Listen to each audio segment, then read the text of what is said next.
This is burner. और हम लोग के पास ये बॉडी को हम लोग पकड़ रहे हैं यहाँ पे, मान लो यहाँ पे रॉड से मैंने पकड़ के रखा है। अब बॉडी गर्म होगा, बॉडी कोई मेटल स्फीयर है, क्या ये, लेट अस से दिस इज मेटल स्फीयर, ये क्या है, मेटल स्फीयर है, मान लो आयन का बना हुआ, लेट अस से दिस इज आयन स्फीयर। अब इसको हम लोग बर्नर से गर्म कर रहे हैं, तो विगबर सबको पता है, VIBGYOR।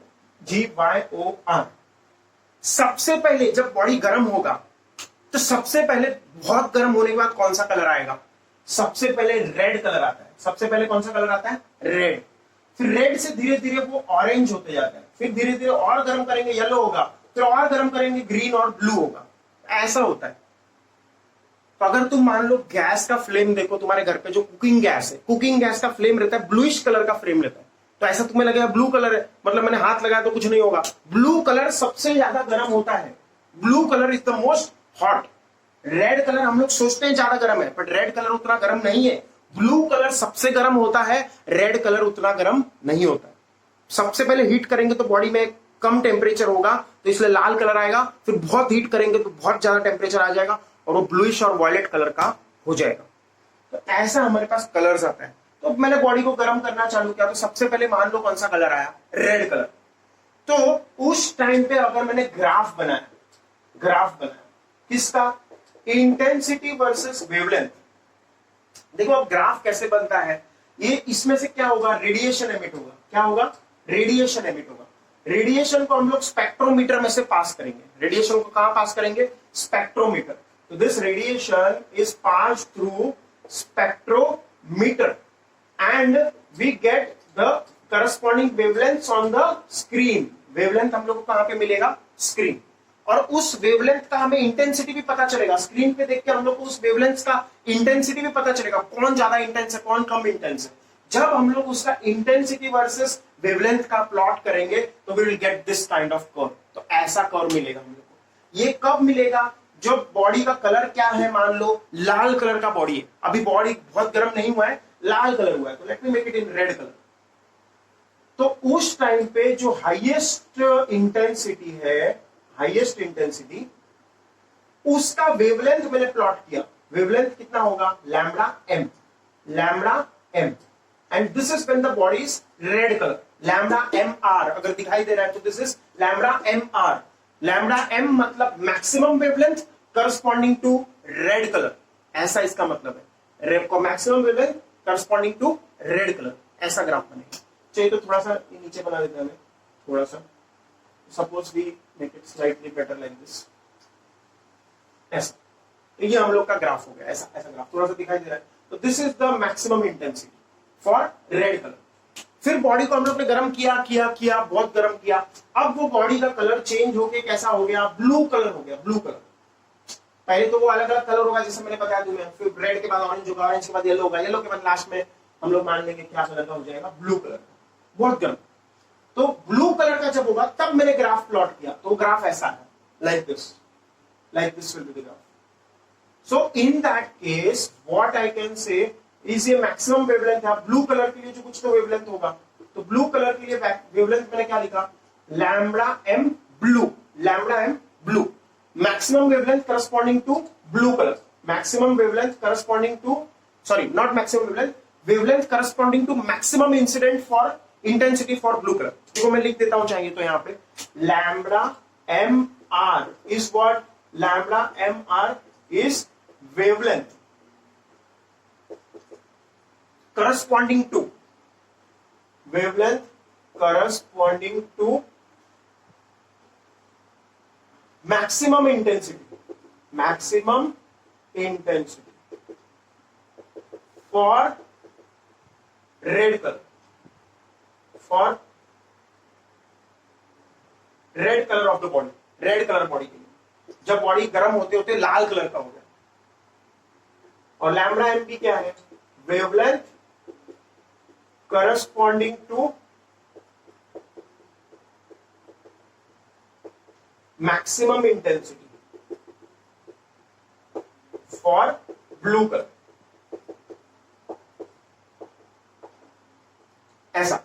अब देखो किसका टेम्परेचर ज्यादा है, लाल कलर वाला बॉडी का टेम्परेचर मैंने मान लिया T1 और ब्लू कलर वाले बॉडी का टेम्परेचर मैंने मान लिया T2, तो किसका टेम्परेचर ज्यादा होगा? ऑफ कोर्स T2 ज्यादा है, ब्लू कलर है, एज आई टोल्ड। देखो कौन ज्यादा गर्म है, ब्लू ज्यादा गर्म है, रेड ज्यादा गर्म है?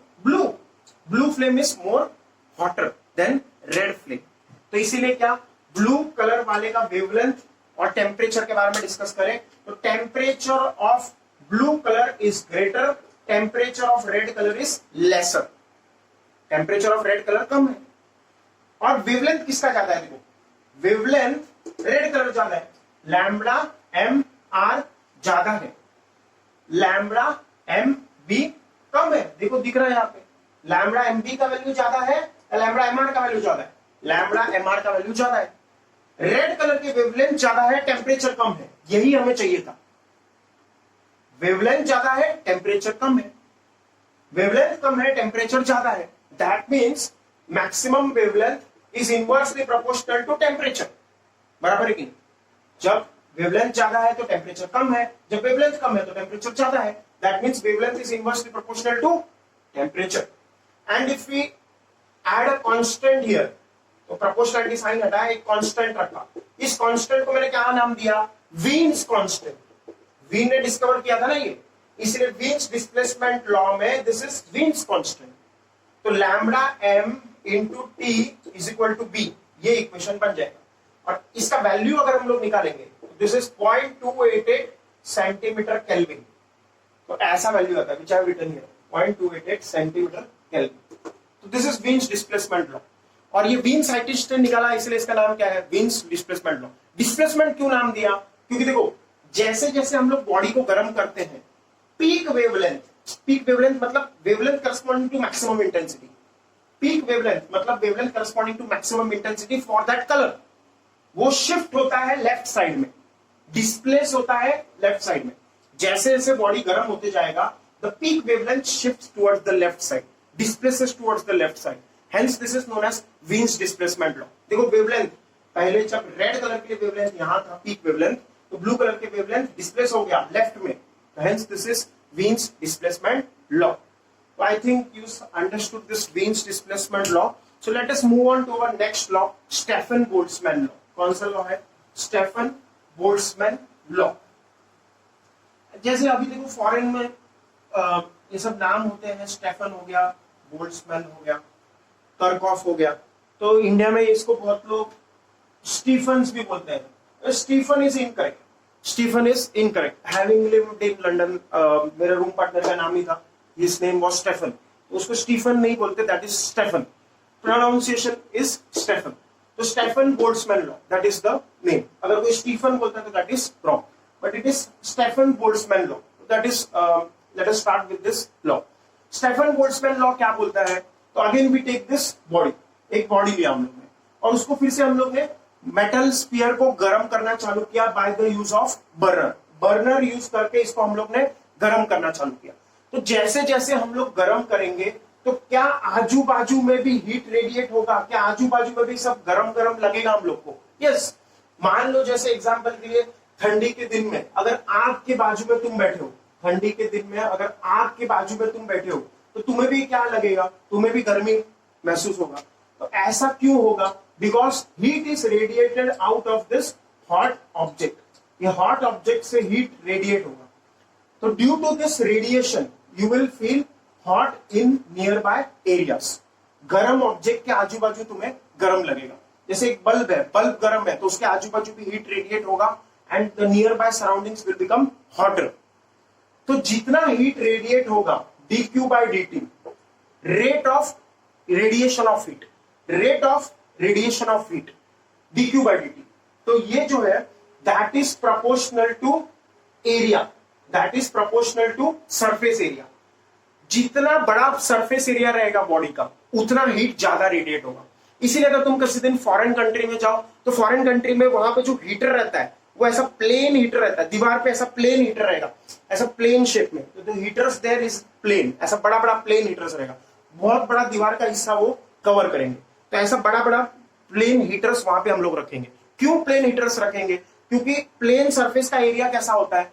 बड़ा एरिया होता है। तो बड़ा एरिया रखेंगे, more the area more will be the heat radiated by the heater, more the surface area more will be the heat radiated by the heater. और उसमें कैसा मैकेनिज्म होता है, तो उसमें अंदर से गर्म पानी भेजते हैं, वो वहां पे इलेक्ट्रिसिटी सप्लाई करेंगे हम लोग, इलेक्ट्रिसिटी सप्लाई करेंगे तो इस हीटर के अंदर ऐसा ट्यूब्स रहेगा पानी का, वो पानी का ट्यूब्स मेटल ट्यूब्स में से फ्लो होगा और वो मेटल ट्यूब्स गर्म होगा और ये जो हीटर है इसमें से हीट रेडिएट होगा। तो the heat radiated by the heater is directly proportional to the surface area, जितना सरफेस एरिया ज्यादा है हीटर का उतना हीट रेडिएट ज्यादा होगा। Secondly, if more the temperature of the body more will be the heat radiated, more the temperature of the body more will be the heat radiated. Obvious है, अगर मान लो reddish colour होता तो heat radiated कम होगा, bluish colour होगा, blue colour मतलब और high temperature मतलब हीट रेडिएट ज्यादा होगा। तो that means heat radiated is proportional to the temperature. But Stefan found that this formula or this proportionality is power 4. Power क्या है इसका? 4. तो power 4 है मतलब क्या? अगर टेम्परेचर डबल होगा, डबल टेम्परेचर तो 2⁴ 16 टाइम्स हीट रेडिएट ज्यादा होगा।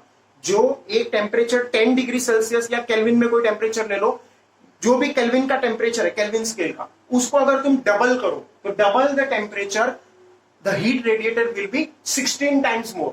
पावर 4 है, डबल करोगे टेम्परेचर तो power radiated, heat radiated 16 times होगा, मतलब 4th पावर ऑफ टेम्परेचर। और वही नहीं, ये उस बॉडी के एमिसिविटी पे भी डिपेंड करेगा। एमिसिविटी मतलब कौन सा कलर है उसका, तो कलर कौन सा है, मान लो ब्लैक बॉडी है, परफेक्टली ब्लैक बॉडी, तो एमिसिविटी कितना है 1, तो ब्लैक बॉडी सबसे ज्यादा हीट रेडिएट करेगा, ब्लैक बॉडी सबसे ज्यादा हीट रेडिएट करेगा। देखो इसके लिए एक एक्सपेरिमेंट भी है। एक एक्सपेरिमेंट कैसा है, हम लोग एक एग्जांपल लेते हैं। मान लो हम लोग ने दो बॉडीज को गर्म किया, एक बॉडी है ब्लैक बॉडी, एक बॉडी कैसा है परफेक्टली ब्लैक बॉडी। दोनों को हम लोग ने बहुत गर्म किया और दोनों का कुछ तो टेम्परेचर आ गया, मान लो T, बहुत हाई टेम्परेचर पे हम लोग ने गर्म किया और टेम्परेचर क्या हो गया T।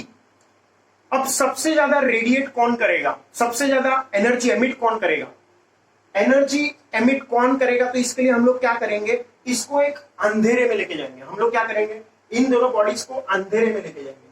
तो अंधेरे में हम लोग अगर एक क्वेश्चन पूछे तो दोनों बॉडी को हम लोग ने हीट किया है to temperature T, who will emit more radiation, who will emit more, कौन ज्यादा एमिट करेगा, ब्लैक बॉडी ज्यादा एमिट करेगा या ऑर्डिनरी बॉडी ज्यादा एमिट करेगा, कौन ज्यादा चमकेगा अंधेरे में, ब्लैक बॉडी कौन ज्यादा चमकेगा या ऑर्डिनरी बॉडी व्हाइट बॉडी ज्यादा चमकेगा, ब्लैक बॉडी ज्यादा चमकेगा या ऑर्डिनरी बॉडी व्हाइट बॉडी ज्यादा चमकेगा।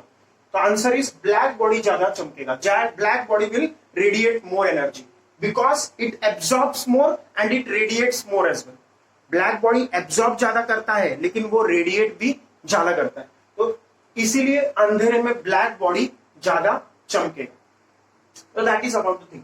तो इसीलिए हम लोग एमिसिविटी टर्म भी लेंगे यहाँ पे, कौन सा एमिसिव पावर बॉडी का कैसा है, एमिसिविटी कैसा है, that also we have to factor. तो स्टीफन ने पूरा ये फॉर्मूला बनाया जिसमें उसने देखा कि heat radiated is proportional to the emissivity of the body, it is proportional to the surface area of the body, it is proportional to the 4th power of temperature. And if we remove this proportionality sign, अगर हम लोग ये proportionality sign हटा दे तो फिर उस case में हम लोग जब इक्वालिटी साइन डालेंगे तो इसको हम लोग एक सिग्मा कांस्टेंट डाल देंगे। क्या कांस्टेंट डालेंगे, sigma E8TB⁴। So this will be our formula. dq by dt is sigma E8TB⁴, where sigma is a constant known as Stephen's constant. इसका नाम क्या है, Stephen's constant। इसका वैल्यू भी याद रखने में आसान है, 5678 याद रखो, 5.67 into 10⁻⁸ ऐसा यूनिट्स, 5.67 into 10⁻⁸, 5678 से याद रखो, 5.67 into 10⁻⁸ ऐसा यूनिट्स। और ऐसा यूनिट क्या है वो निकालना आसान है, सिग्मा को एक जगह पे रखो, बाकी सब क्वांटिटीज को उधर लेके जाओ, ये ऐसा हो जाएगा फॉर्मूला। तो ये सब टर्म्स नीचे जाएगा, तो dq, इसका एनर्जी क्या है, एनर्जी का यूनिट कैलोरी, एमिसिविटी का कोई यूनिट नहीं है because it is the ratio of same quantities, area का यूनिट मीटर स्क्वायर, टेम्परेचर का केल्विन ले लो, डिग्री सेल्सियस ले लो, तो केल्विन लिया मान लो, केल्विन⁴, तो कैलोरी पर metre square kelvin, that will be the unit of Stefan's constant. तो ये ऐसा यूनिट होगा। तो इसीलिए ऐसा यूनिट मैं हमेशा लिखता हूं क्योंकि ऐसा यूनिट निकालना बहुत ही आसान है। I think everyone knows this from the chapter units and dimension. तो ऐसा हम लोग का ये स्टेफेन्स लॉ है। अब स्टेफन्स लॉ में और एक चीज हम लोग को देखना है, how much is the rate of heat loss, loss in heat कितना होगा। तो लॉस इन हीट निकालने के लिए टेम्परेचर ऑफ बॉडी, ये तो रेडिएटेड हीट है, लेकिन सराउंडिंग का टेम्परेचर भी लेना पड़ेगा। किस सीजन में ज्यादा हीट रेडिएट होगा, ठंडी में ज्यादा हीट रेडिएट होगा या गर्मी में ज्यादा हीट रेडिएट होगा। The heat radiated will be more in winter because the difference in temperature between body temperature and surrounding temperature will be higher. Surrounding temperature कैसा रहेगा, कम रहेगा। देखो बॉडी टेम्परेचर तो हम लोग मान लो बॉडी को हीट किया है 500 डिग्री सेल्सियस बॉडी को हीट किया। अब मान लो गर्मी में ये 50 डिग्री सेल्सियस था तो 450 का डिफरेंस होता अगर टेम्परेचर डिफरेंस निकालते, और ठंडी में मान लो 0 डिग्री सेल्सियस है तो 500 डिग्री सेल्सियस का डिफरेंस होगा। तो डिफरेंस इन टेम्परेचर ज्यादा कब होगा, ठंडी में। तो rate of loss of heat किसमें ज्यादा होगा, ठंडी में। तो this is the final formula for Stefan's equation. The rate of loss of heat by body is sigma EA TB raised to 4 minus TS raised to 4, and the heat radiated by a body is sigma EA TB raised to 4. Net loss of heat sigma EA TB raised to 4 minus TS raised to 4. Rate of loss of heat due to radiation sigma EA TB raised to 4. Rate of heat radiated. Rate of heat radiated by body sigma EA TB raised to 4. अब ये Stefan's law use करके हम लोग Newton's law of cooling निकाल सकते हैं। कैसे निकाल सकते हैं तो देखो थोड़ा सा मैं तुम्हें आइडिया देता हूं। I will not go into the derivation but look at this equation TB raised to 4 minus TS raised to 4। तो इसमें हम लोग a square minus b square का फॉर्मूला यूज करेंगे। a square minus b square इधर कैसे होगा, TB square the whole square minus TS square the whole square, ऐसा हो जाएगा कि ये टर्म ऐसा हो जाएगा नहीं। सिर्फ टेम्परेचर को देखो तो a square minus b square का टर्म कैसा बनेगा, TB square minus TS square into TB square plus TS square बराबर है ऐसा। अब TB square minus TS square, इसको फर्दर हम लोग क्या लिख सकते हैं, TB minus TS into TB plus TS और TB square plus TS square as it is ऐसा। अब हम लोग क्या करना चाह रहे हैं इससे, हम लोग सिर्फ इससे इतना निकालना चाह रहे हैं कि dq by dt जो मैंने यहाँ पे लेफ्ट साइड में लिखा है that is proportional to TB minus TS। dq by dt जो लेफ्ट साइड में मैंने लिखा है, dq by dt left side में लिखा है, dq by dt जो लेफ्ट साइड में लिखा है that is proportional to TB minus TS। दिख रहा है कि नहीं यहाँ पे, ये देखो मैंने ये जो टर्म है इस टर्म को मैंने यहां लिखा और उसी टर्म को मैंने रीअरेंज करके यहां लिखा और उसी टर्म को मैंने रीअरेंज करके यहां लिखा।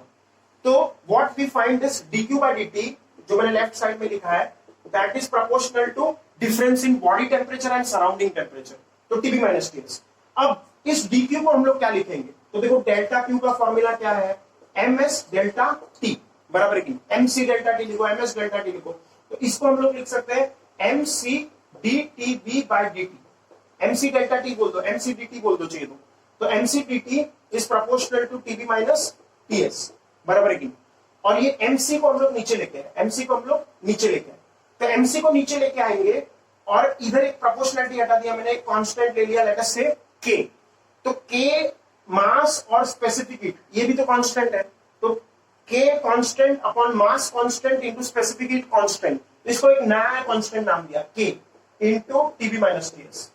तो ऐसा, तो dt by dt is equal to k into TB minus TS। तो that means the rate of fall of body temperature, dTB by dt क्या है, rate of fall of body temperature is proportional to difference in temperature between body and surrounding। तो this is Newton's law of cooling। तो Newton's law of cooling again यहां से ही हम लोग समझ सकते हैं न्यूटन्स लॉ ऑफ कूलिंग। देखो ये बॉडी है, इसका टेम्परेचर माना मैंने कितना है, ये टेम्परेचर ऑफ बॉडी कितना है TB, मैं यहां पे लिख देता हूं body temperature T subscript B, और सराउंडिंग का टेम्परेचर कितना है TS। बॉडी का टेम्परेचर TB और सराउंडिंग का टेम्परेचर TS।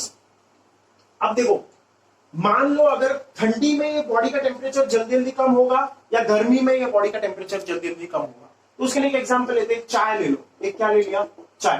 तो सपोज वी हैव टी, चाय का टेम्परेचर है 70 डिग्री सेल्सियस और ये चाय तुम गर्मी में पी रहे हो, गर्मी में कितना टेम्परेचर है मान लो 40 डिग्री सेल्सियस। और दूसरा सिनेरियो जिसमें वही चाय का टेम्परेचर तो कितना होगा सेम, चाय वाला तो तुम्हें 70 डिग्री सेल्सियस का चाय देगा मान लो, और विंटर में टेम्परेचर है 0 डिग्री सेल्सियस। तो किस में चाय जल्दी ठंडा होगा, तो चाय will get cooler faster in winter. Winter में कैसा होगा, विंटर में कैसा होगा, the T will get ready, 2 minute, winter में चाय विल गेट कूलर फास्टर। तो विंटर में चाय जल्दी जल्दी ठंडा होगा समर में चाय धीरे धीरे ठंडा होगा, समर में चाय धीरे धीरे ठंडा होगा, विंटर में चाय जल्दी जल्दी ठंडा होगा। तो the fall of body temperature, the fall of body temperature मतलब क्या, dTB by dt is directly proportional to the difference in temperature. difference in temperature summer में कितना है, समर में difference in temperature, difference में समर इन टेम्परेचर में difference कितना है 30 degree Celsius. difference in temperature in summer is 30 degree Celsius, 70 minus 40. difference in temperature in winter is 70 degree Celsius, 70 minus 0. तो difference in temperature किसमें ज्यादा है, winter. तो winter में चाय का टेम्परेचर जल्दी जल्दी गिरेगा। तो the rate of fall of body temperature is more in winter. That means the rate of fall of body temperature is proportional to the excess temperature. excess temperature मतलब कौन सा, body temperature minus surrounding temperature.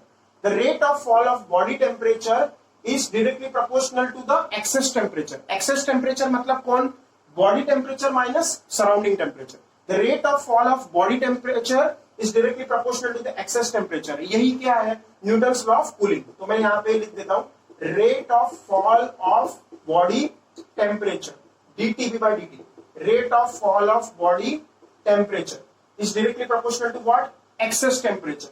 excess temperature मतलब कौन सा temperature, difference in body temperature and surrounding temperature, TB minus TS. तो rate of fall of body temperature is directly proportional to excess temperature. यही है Newton's law of cooling.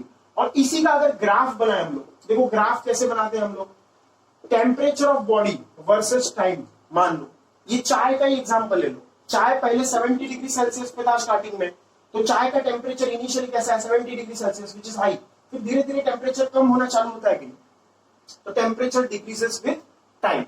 तो ये हम लोग का temperature with temperature of body with time ये कम होते जाएगा। और similarly rate of fall of body temperature dTB by dt, ये मैंने क्या लिखा है, dTB by dt is rate of fall of body temperature, ये भी धीरे धीरे कम होते जाएगा। Rate of fall of body temperature क्या होगा, कम होते जाएगा। मतलब क्या, 70 से 60 जल्दी से होगा, 70 डिग्री से 60 डिग्री सेल्सियस जल्दी से होगा, मान लो 1 मिनट में होगा, और 60 से 50 1.5 मिनट में होगा, और 50 से 40 2 मिनट में होगा। तो मतलब rate of fall of body temperature कम होते जा रहा है, तो धीरे धीरे ज्यादा टाइम लग रहा है बॉडी के टेम्परेचर को फॉल होने के लिए। तो that means the rate of fall of body temperature is decreasing. And looking at this equation Newton's law of cooling, अगर मैं और एक ग्राफ बनाऊं फाइनल ग्राफ, तो फाइनल ग्राफ जो हम लोग बनाएंगे किस किस के बीच में बनाएंगे, इस इक्वेशन में जो टर्म्स है, y एक्सिस पे मैंने लिया dTB by dt और x एक्सिस पे मैंने लिया TB minus TS। तो y एक्सिस पे मैं क्या प्लॉट कर रहा है, dTB by dt, this is on y axis, और x एक्सिस पे मैं क्या प्लॉट कर रहा है, TB minus TS, excess temperature. तो देखो ये दोनों डायरेक्टली प्रोपोर्शनल है। अगर मैं यहाँ पे प्रोपोर्शनलिटी साइन हटाऊं और इक्वलिटी साइन डालूं तो एक क्या आएगा, कांस्टेंट आएगा। Let us call this constant m, ये मास नहीं है, ये कांस्टेंट m है। तो y is equal to mx form में आ गया कि नहीं, y is equal to mx, m को मैंने क्या बोला, कांस्टेंट, ये मास नहीं है, जो m डाला यहाँ पे मैंने वो क्या है, कांस्टेंट। तो y is equal to mx, y axis पे हमारे पास क्या है, dTB by dt, x axis पे हमारे पास क्या है, TB minus TS। तो y is equal to mx, ये straight line passing through origin होता है कि नहीं, y is equal to mx is a straight line passing through origin, इसीलिए dTB by dt is equal to some constant, let us say k बोलो, m बोलो, k into TB minus TS। तो ये graph कैसा आएगा, straight line passing through the origin. तो this is about Newton's law of cooling. And remember this, Newton's law of cooling can be derived from Stefan's law। Stefan Boltzmann law से हम लोग क्या derive कर सकते हैं, न्यूटन्स लॉ ऑफ कूलिंग। और वो मैंने बताया कैसे, TB⁴ minus TS⁴, इसको हम लोग ने लिखा TB² minus TS² into TB² plus TS²। फिर TB² minus TS² को मैंने लिखा TB minus TS into TB plus TS, फिर TB minus TS into TB plus TS into TB² plus TS²। Plus वाला टर्म से एक साइड ले लिया, वो अलग से रख दिया, TB minus TS का प्रोपोर्शनलिटी दिया, तो TB minus TS यहाँ पे आ गया। फिर dq by dt left side में जो है उसको मैंने क्या यूज किया, dq is mc dt, तो mc dt अपॉन dt। फिर mc को मैंने नीचे लेके गया, नया कांस्टेंट के इक्वेट किया, तो हम लोग का नया कांस्टेंट आ गया k। माइनस साइन क्या दिखा रहा है यहाँ पे, negative sign shows that the rate of fall of temperature is decreasing. हम लोग ने ग्राफ बनाया था थोड़ी देर पहले, the rate of fall of body temperature was decreasing, तो इसीलिए हम लोग ने ऐसा माइनस साइन इंट्रोड्यूस किया। So these are the only concepts which we need in our study of heat and thermodynamics. Other than that, last thing which we have is the black body. Black body बनाने के लिए, ideal black body बनाने के लिए, हम लोग एक ऐसा बनाएंगे, मान लो स्पेरिकल सरफेस लिया और स्पीयर का जो बाहर का पार्ट है इसको हम लोग सिल्वर कर देंगे। क्या कर देंगे? सिल्वर। और स्पीयर का जो अंदर का पार्ट है, ये अंदर का पूरा पार्ट है, इसको मैं कार्बन ब्लैक कर देगा। इनसाइड पार्ट हम लोग क्या कर देंगे? Carbon black. अंदर का पार्ट कैसा होगा? Carbon black. ये हम लोग क्या देख रहे हैं? We are making a ideal black body. इसको हम किस साइंटिस्ट ने ढूंढा था? फेरी। तो इसीलिए इसको बोलते हैं फेरिस आइडियल ब्लैक बॉडी। इसमें क्या होता है? एक हमारे पास स्पीयर होता है। ये स्पीयर, इसका इनर सरफेस कैसा होता है? Carbon black. Inner surface is carbon black, outer surface is silver कर देंगे आउटर सरफेस। और यहां से एक ओपनिंग रहेगा और ओपनिंग करके यहां पे हम लोग एक कोनिकल प्रोजेक्शन डाल देंगे। तो यहां पे हम लोग कोनिकल प्रोजेक्शन डाल देंगे। तो we have a conical projection here. फिर यहां से क्या होगा? हीट आएगा, यहां से हीट रेडिएशन आएगा। अब ये हीट रेडिएशन यहां से अंदर ही अंदर रिफ्लेक्ट होगा। So this will get reflected inside itself. ये कोनिकल, ये देखो, दिस इज इंसिडेंट रेडिएशन। ये क्या है?